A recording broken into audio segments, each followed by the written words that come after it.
Vous écoutez Europe 1, il est 8h17. L'interview politique d'Europe 1, Jean-Pierre Elkabbach, vous recevez Bernard Cazeneuve, le ministre de l'Intérieur. Messieurs, c'est à vous. Je vous adresse la bienvenue, monsieur le ministre de l'Intérieur. Merci. Bonjour Bernard Cazeneuve. Bonjour. Tout simplement, où est Souad Mera, la sœur?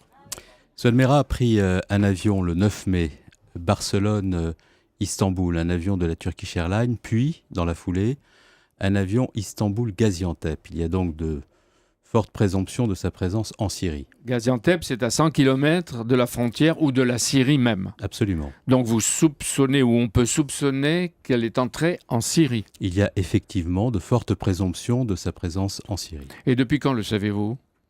Je le sais depuis Elle est partie le 9 mai. Depuis quelques jours. Mais la police, décidément, n'a pas de chance avec la famille Mera. Parce qu'elle l'a surveillée, peut-être sans la surveiller. La sœur leur échappe. Est-ce que ce n'est pas une inefficacité qui frôle le ridicule? Non, on ne peut pas présenter les choses comme ça. D'abord, je ne dirais pas d'informations à votre antenne pour des raisons que vous comprenez sur le travail de la police concernant ces affaires.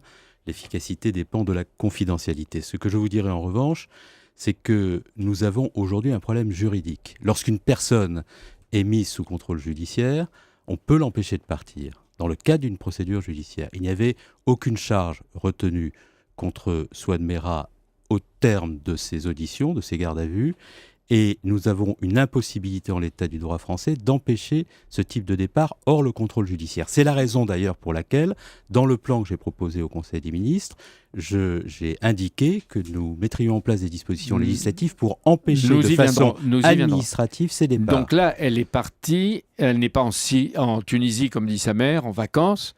Elle est soupçonnée d'être en Syrie. Est-ce qu'elle est partie avec ses enfants? Oui. Les 4? Oui. Donc on peut penser qu'elle est allée rejoindre son compagnon qui est guerrier terroriste, qui combat en Syrie. Son compagnon est possiblement lui aussi en Syrie et il y a de fortes présomptions de sa présence en Syrie à ses côtés, en effet. Et si elle décide d'avoir 2 habitations en Syrie et à Paris, rien et personne, monsieur le ministre, ne peut l'empêcher de ses allers-retours? Mais nous sommes dans un état de droit. Et par conséquent, dès lors qu'il n'existe aucune procédure judiciaire aboutissant à une mise sous contrôle judiciaire d'une personne, l'état du droit français fait que l'on ne peut pas empêcher les départs. Sauf pour les personnes mineures. J'ai d'ailleurs pris une instruction au lendemain de la présentation de mon plan pour empêcher le départ des mineurs. Et comme je souhaite, c'est pour ça d'ailleurs que j'ai présenté ce plan, que ces départs ne soient plus possibles dès lors qu'il y a un risque, dès lors qu'il y a des présomptions, il faut faire évoluer la loi. Et le plan que j'ai présenté en Conseil des ministres, qui avait été préparé par mon prédécesseur, qui a été présenté par mes soins après avoir été complété, permettra d'empêcher ce type de départ. Il faut pour cela une disposition législative. À partir de quand elle sera applicable?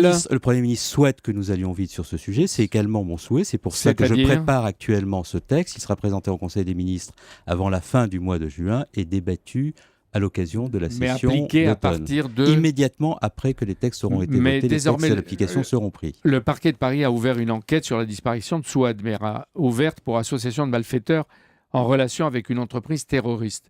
Cette fois-ci, est-ce qu'elle est considérée comme un danger à l'ordre public? Mais à partir du moment où cette procédure est ouverte, dès lors qu'elle reviendra, elle devra rendre compte à la justice des conditions de son départ avec ses enfants. Donc elle aura des comptes à rendre. Mais bien entendu. Grâce à votre nouveau plan anti-djihad dont vous parlez à l'instant, des départs seront sans doute empêchés.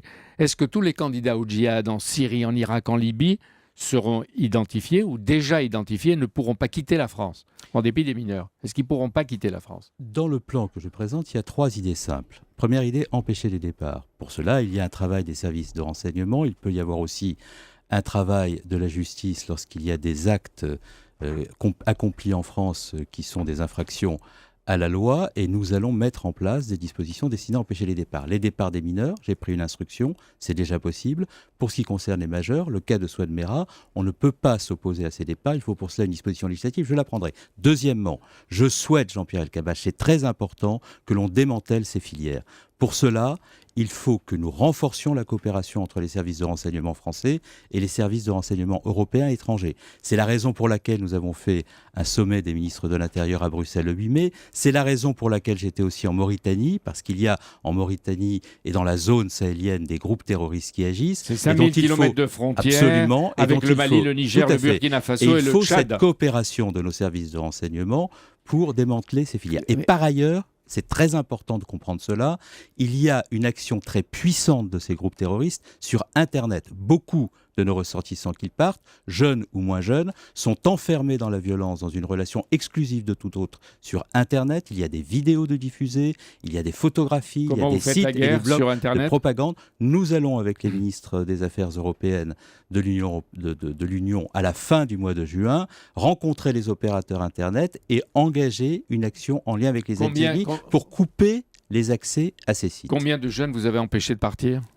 pour le moment? Depuis que la plateforme a été mise en place au ministère de l'Intérieur, le numéro vert, une dizaine. Leonarda Dibrani, est-ce qu'elle pourra entrer en France si elle obtient la nationalité croate ou une autre nationalité? La réponse est non. Parce qu'il y a peu de chances qu'elle obtienne la nationalité croate, car on n'obtient aucune nationalité au sein de l'Union européenne par des mensonges et des manipulations. Et le Premier ministre a clairement dit quelle était la doctrine en France. Toutes les voies de recours ont été épuisées. Le droit a été dit, la fermeté est totale. C'est-à-dire que vous avez des accords avec les pays qui font partie de l'Union européenne et vous savez qu'aucun ne lui donnera la nationalité croate. On n'obtient pas la nationalité au sein de l'Union européenne ni des papiers d'identité sur la base de la falsification de son identité. Donc kosovar, croate ou quelle que soit sa nationalité éventuellement accordée, elle ne mettra plus les pieds en France. La réponse est non. Définitivement. On vous l'a dit à plusieurs reprises et je vous le confirme à votre antenne. Mais pour elle et pour son père qui prétend changer de nom et de nationalité, ce sera la même chose, il n'entrera pas en France. Mais je pense avoir été clair, Jean-Pierre Mais Elkabbach, le Premier ministre également, nous n'obtenons pas la nationalité en France sur la base de la falsification de son identité, ni d'ailleurs au sein de l'Union européenne, et par conséquent la réponse est non. Donc vous en faites un exemple de fermeté. Mais il n'y a pas besoin de faire d'exemple, il y a des règles de droit. Ces règles de droit régissent l'accès à la nationalité ou l'accès au séjour. Ces règles ont vocation à être appliquées par ce gouvernement de façon extrêmement ferme, parce que c'est la condition de l'accueil dans de bonnes conditions des ressortissants étrangers qui méritent d'être accueillis sur le territoire national. Le Front National s'est servi de l'image de Mademoiselle Dibrani pour faire campagne contre l'Union européenne. Les derniers sondages c'est d'ailleurs, j'ai vu ce tweet de Madame Le Pen, mais Leonarda et Marine Le Pen ont intérêt à agir ensemble. C'est la même outrance, c'est la même manipulation, c'est le même art consommé du mensonge. Leonarda et Marine, main dans la main. Vous l'avez bien vu, elles font campagne ensemble, visiblement. Les derniers sondages passent en tête le Front National devant l'UMP, devant un PS qui décroche. Dans leur meeting d'hier, les Verts disent que si le Front National est en tête, il faudra des changements politiques en France. Est-ce que le scrutin européen peut avoir des conséquences nationales? Mais ce qu'il faut en France, ce sont des résultats. On n'obtient pas des résultats en changeant de politique tous les matins. Et le Premier ministre et le Président de la République ont clairement indiqué qu'il n'y aurait des résultats que là où il y aurait de la persévérance, de la détermination à redresser les comptes de notre pays, à redresser sa compétitivité, à réindustrialiser nos territoires, à réformer nos administrations locales. Ce sont ces grands chantiers d'avenir sur lesquels nous sommes penchés, et cela ne se fait pas dans l'atermoiement, dans l'hésitation. J'ai lu, Bernard Cazeneuve, que vous avez demandé à tous les préfets d'inciter les communes à assouplir les horaires pour dimanche et à rester ouvertes plus longtemps. Comment elles répondent? Elles répondent plutôt bien. Nous avons plus de 400 communes qui ont accepté d'élargir les heures d'ouverture des bureaux de vote. C'est près de 2 millions d'électeurs qui sont concernés par cette mesure. Il faut que tout soit mis en œuvre pour que la participation soit la plus large possible, parce que l'Europe, c'est un considérable sujet. Et contrairement à ce que j'ai pu lire ici et là, l'Europe n'est pas le problème sur les sujets les plus importants, y compris la question de l'immigration. C'est la solution. Mais vous parlez de la tribune sans doute de Nicolas Sarkozy sur l'Europe. L'Europe ou le déclin, ne pas détruire l'Europe, notre trésor. Il dit il faut renforcer le lien France-Allemagne. Est-ce que vous trouvez des éléments positifs dans sa tribune? Je trouve surtout que celui qui a repris la plume est le même que celui qui a quitté le pouvoir, identique à lui-même. On retrouve les mêmes thèmes, les mêmes travers, les mêmes raccourcis. Aujourd'hui, si l'on veut parler utilement d'Europe, et si l'on est attaché à l'Europe, et je ne doute pas que Nicolas Sarkozy le soit, il est européen. Il faut que nous utilisions les bons thèmes et que face aux bons thèmes, nous apportions les bonnes réponses. Quels sont les vrais thèmes, les vrais sujets? En quelques mots, les vrais sujets, c'est le retour de la croissance en Europe, le rééquilibrage et la réorientation des politiques de l'Union européenne. C'est la régulation de la finance. Et c'est... Mais faites-le. Mais il ne suffit pas de le dire et de donner le diagnostic. Mais Jean-Pierre Elkabbach, nous le faisons. Parce que lorsque nous décidons de mettre en place l'union bancaire et la taxe sur les transactions financières, nous luttons contre la spéculation financière. Lorsque nous décidons de mettre en place une action au sein de l'Union européenne pour lutter contre le terrorisme, nous le faisons. Mais la campagne est finie. Ou pratiquement fini. Et l'interview aussi. Ouais. C'est pour ça que vous ne voulez pas me laisser un tout petit peu plus longtemps ce matin? Qu'est-ce que vous auriez dit? J'aurais développé sur l'Europe davantage. Les vrais sujets ne vous intéressent pas. Occupez-vous des djihadistes, occupez-vous du terrorisme, ça c'est bien. Je le fais aussi, ne vous inquiétez pas. Et soutenez votre ami Jean-Yves Le Drian.